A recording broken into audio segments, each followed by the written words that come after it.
Good evening, and welcome to the CCM Fans Report. I'm Arthur Fischel. And I'm Martha Fischel. We've just returned from a double header in the City of Churches, and depending on which game you watched, you either witnessed a tragedy or a total demolition. It was, by any objective measure, a weekend that challenged our understanding of both the laws of physics and the patience of the travelling support. In the women's game, our girls fought a losing battle against a schedule that seems designed to test the limits of human endurance. They were running on fumes, Arthur. 3 games in 10 days is a bit much, isn't it? But then the men went out on Sunday and decided that 30% possession was more than enough to completely ruin Adelaide's weekend. It was a performance of startling efficiency, a 4-0 victory that has quite literally shifted the gravitational pull of the men's ladder. There is plenty to unpack, from the curious case of the 3-in-1 striker and the commentary booth's existential crisis to a Mooned report that finally has some sunshine. And we've got Viktor Grassfeld dropping by to tell us why a goat with 3 names is harder to catch. I think he's been spending too much time in that cabbage field again. We begin with the women's match, and a journey to the City of Churches that was, for the Mariners, distinctly lacking in divine intervention. A 1-0 defeat to Adelaide United suggests a close contest, but the reality was a match defined by the exhaustion of a squad asked to defy the limitations of the human aerobic system. They looked absolutely shattered, Arthur. It's all well and good for the league to talk about summer football, but 3 games in 10 days with a flight to South Australia in the middle? It's a lot. By the second half, the girls weren't just fighting Adelaide, they were fighting their own hamstrings. The physical toll was evident early, though the aesthetic fatigue was perhaps more immediate. Despite being the reigning champions, the Mariners were once again forced to play in their white clash strip, a choice that continues to baffle the traditionalists in the supporters' forums. It's like we're embarrassed of our own colours. You'd think the champions would get to wear the yellow and blue, but apparently we're the league's permanent away team. Honestly, between the kit and the performance, some of the fans felt like the whole trip was just a very expensive way to use up some plane tickets. The decisive moment arrived shortly after the interval, courtesy of a goal from Emily Condon. It was a sequence that appeared to take place in a different time zone. The ball lingered in the area with such persistence that one began to wonder if it had been granted residency. It was agonizing to watch, dear. The ball was just spinning there in the 6-yard box, like it was waiting for an invitation. Our lot just stood back, almost like they were checking the rule book to see if they were allowed to touch it, and Condon eventually just got bored and tapped it in. Controversy followed, as is tradition. Baxter Thew found herself cautioned following a collision with the Adelaide goalkeeper that bore a striking resemblance to a front-row challenge in the NRL. That the keeper initiated the contact seemed a detail lost on the officiating crew. The refereeing was all over the shop. We had a clear corner taken away because of a phantom offside call against Analyst Rasmussen, and then, 5 minutes later, we got a corner for a ball that barely looked like it had been touched. It was a classic square-up, Martha, an administrative correction disguised as a set-piece. It really was. The forum was joking that we needed the snicko technology from the cricket, just to see if the defender even grazed it. But look, even with the bad calls and the heavy legs, they never stopped trying. Adelaide's keeper had to make 7 saves just to keep us out. Quite. The spirit was willing, but the passing accuracy, particularly in the final third, suggested a team whose collective internal battery was firmly in the red. Well, one fan put it best. They asked if we'd started a new competition for passing the ball to the opposition, because we would have won that one hands down. It's frustrating, but I have no doubt they'll find their championship spark again once they've had a chance to catch their breath. Moving to the men's game, where the Mariners men provided a masterclass in the art of the smash and grab. A 4-0 victory over Adelaide United is a scoreline that suggests total dominance, though the statistical reality was far more economical. 30% possession, Arthur. We barely touched the ball, and yet every time we did, we seemed to end up celebrating. It was the best performance since the treble season, honestly. The boys just silenced Cooper's Stadium. It was like watching a completely different team. The tone was set early when Alfie McCalmont converted a penalty following a VAR intervention for handball. a decision that seemed to cause the commentary booth a great deal of physical distress. The broadcast team appeared to spend much of the evening searching for reasons why Adelaide were losing rather than reasons why the Mariners were winning. Oh, the commentary was something else. If you listened to them, you'd think Adelaide were the only ones missing players to the under-23s. They kept calling Adelaide a young team, while completely ignoring that our average age was practically identical. They'd clearly written their Mariners a terrible script before kickoff and didn't know how to handle it when we started banging them in.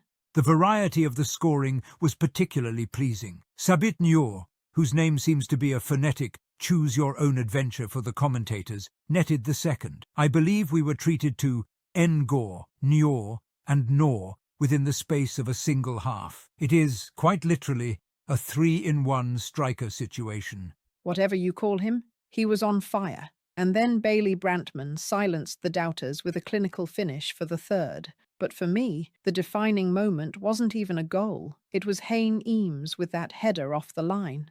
It was brilliant, intelligent defending from a kid who just keeps stepping up.